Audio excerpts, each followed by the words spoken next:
We can go right ahead and go into the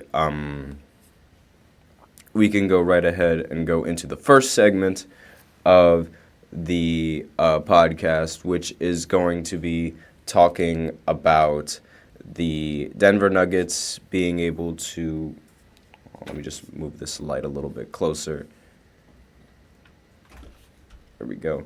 The Denver Nuggets, they were able to finally end the series against the Lakers in 5 games. They won off of another Jamal Murray game winner in the final seconds of the game to make the final score 108-106. And again, just another painful way to go out if you're the Lakers, losing to Jamal Murray again off of another Jamal Murray game winner. It's like it's like the same story. It was wash, rinse, repeat for the Lakers every single time. For the last 3 games, they had to see themselves go up by a lot of points, and then they ended up have to lose in the end. Then they ended up winning game 4, and then in the final game, they had to watch Jamal Murray hit another game winner to seal the game. Now, if you're LeBron had 30 points, 11 assists, and 9 rebounds, and much like every single time in his career, his team lets him down with the game and the balance. Anthony Davis, who played very well throughout the entirety of the playoff series, had his first pretty lackluster performance with only 17 points. Now, he didn't play bad. He just didn't get enough. He just didn't score enough. Like 17 points in an elimination game. Like, again, he shot 8 for 11 from the field, which isn't bad, but you have to have like at least 20 or 25 points when you're Anthony Davis and you're in an elimination game like that. Austin Reeves ended the game with 19 points. D'Angelo Russell shot 6 of 15 from the field with only 14 points. And LeBron, like I said, 30 points, and he shot 11 for 21 from the field. Obviously was the biggest reason why the Lakers were even a factor in this game. And Gabe Vincent, everyone was hyping up his return. He ended up scoring 0 points, going 0 for 2 from the field. So, yay. And that was basically it for all of the scoring for the Lakers. And Roy Hachimura, he ended the game 6 for 15 from the field with 15 points. So I have no idea what Roy Hachimura was doing the entirety of the series. He was almost a non-factor for the Lakers for like game 1, game 2, game 3, and game 4. And D'Angelo Russell, he only had like a couple of games where he was really good. He only had 2 games in this entire series where he was good, and in only one of those games were they able to win. And obviously, like, that was one of the biggest reasons as to why the Nuggets were able to win in this series. And obviously, like, not having a primary defender to be able to guard someone like Jamal Murray is also just not going to help the Lakers whatsoever, because Jamal, he ended the game with 32 points and 7 assists. Nikola Jokic ended with 25 and 20. Excuse me. Aaron Gordon ended the game with 7 points and 13 rebounds. Michael Porter Jr., he ended the game with 26 points. And that was basically it for the scoring for the Denver Nuggets. There wasn't really much confirmation that Jamal was going to play in this game, which was the biggest reason as to why the Lakers had any kind of hope going to this game and expecting them to be able to potentially force this series to 6 games. But once Jamal was confirmed to be playing in this series, I think it was it was never in doubt who was going to win. Excuse me.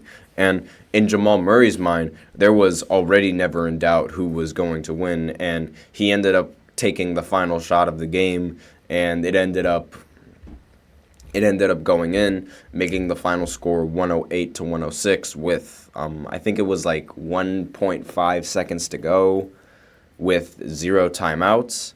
And obviously, like, since that was the end of the game, there was nothing that the Lakers could do, and the series was over just like that. And the Lakers, like, as a team, they really do not know how to handle this loss whatsoever.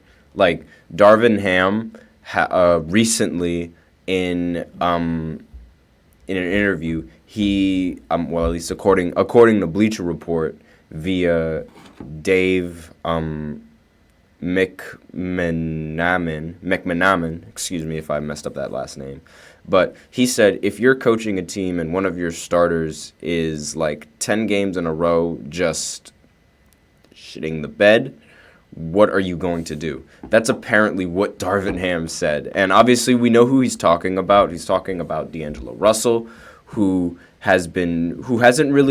wasn't playing as well as people expected him to in the postseason compared to how he was playing in the regular season. And because of that, it's like he was obviously one of the biggest factors as to why the Lakers couldn't find any success.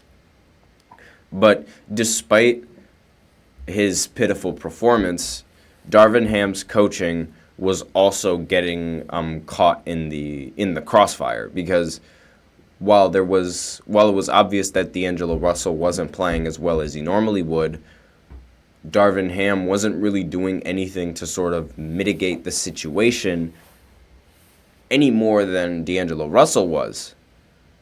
Like, there was a common trend throughout the entirety of the series where the Lakers would slowly start to blow their lead, but instead of calling a timeout, Darvin Ham would sort of let the Lakers continue to play, and he would never change the lineups. He would always stick with the exact same lineups. And when you stick with the same lineups, excuse me, when you stick with the same lineups, it just becomes a lot easier as the series goes on for the team to defend you, because since you're only using, like, let's say, like, if you're the Lakers, you're only using seven players from your team, then you already have a game plan set before you go into every other game, because it's like you already know that the other team is only going to use 7 other players. And it just makes the game plan a little bit easier. Or even if it's 8 other players, it just makes the game plan a lot easier on how to stop it, and exactly who needs to get the ball when they need to get the ball, this, that, and the other. And another problem that I just read another Bleacher Report comment saying that LeBron James is expecting to retire. It's coming. That's his quote. No idea when it's coming, but that's what he says. I don't see myself falling off anytime soon, but then, like, what am I doing? What more is left? At some point, you got to hang it up. That's what he's saying. I've missed a lot of family time, and they allowed me to do that and never put no pressure on me. That's what LeBron says. So we'll see what exactly LeBron's decision is going to be, because there was also rumors saying that LeBron might decline his player option and decide to become a free agent in this next offseason, and therefore, pick a different team to play with. And if he does decide to leave LA, then it'll be very interesting, like, what team he'll decide to end up on. Now, I'm just looking at another ESPN report saying that a Western Conference executive is saying that Kevin Durant would like to play for the Miami Heat. So another poke at LeBron. He's just copying LeBron's legacy, deciding to take his talents to South Beach.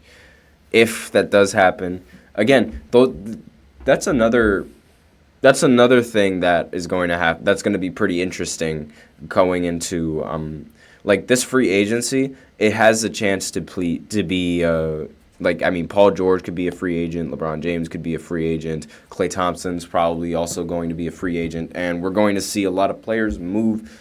Maybe we'll see a lot of players move to different teams. I personally think LeBron should just leave the Lakers. They have done nothing to help him win, and he's just wasting his time there, and he knows it.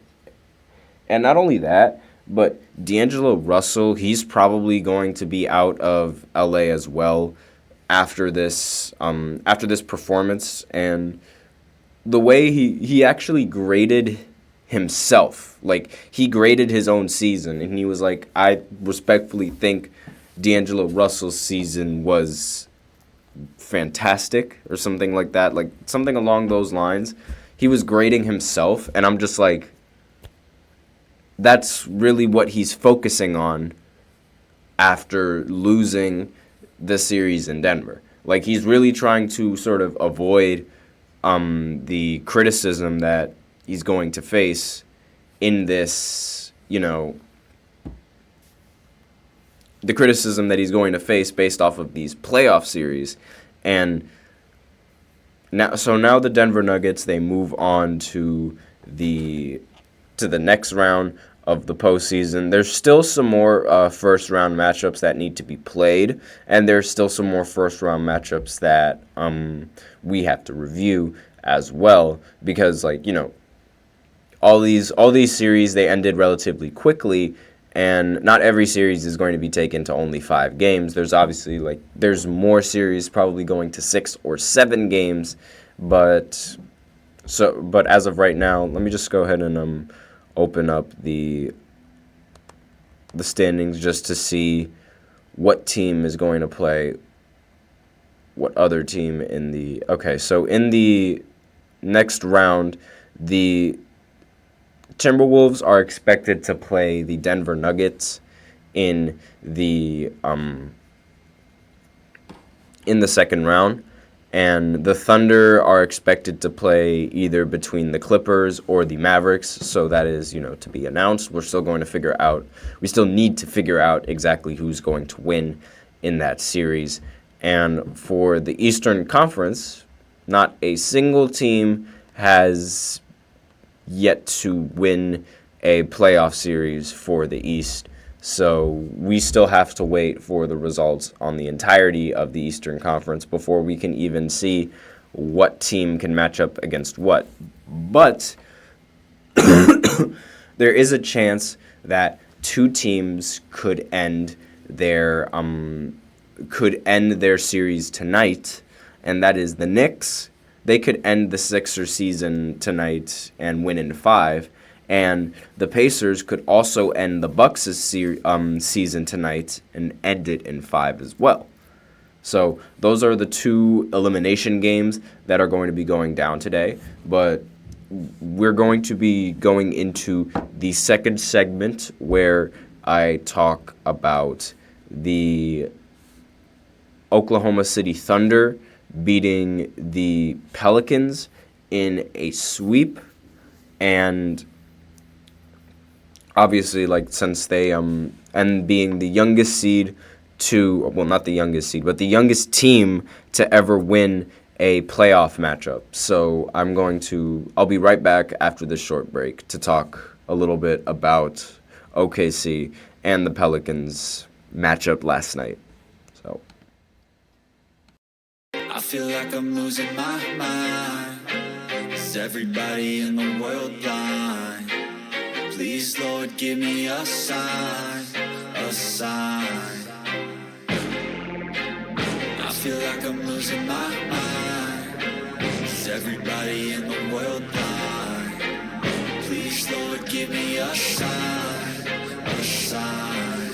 I wanna be the greatest. Everybody on the fake shit. I look around and feel like everybody is the fakest. I make this every day and I'm impatient, hoping one day I blow up from the basement. Statement, the top is so vacant. I don't hear shit that I think is amazing. Waiting for my day when I'm playing sold out shows for 1,000 faces. Hey, give me that crown, get in my way and to be put down. It ain't your place, all this my town. If I want that shit, then I'll get it right now.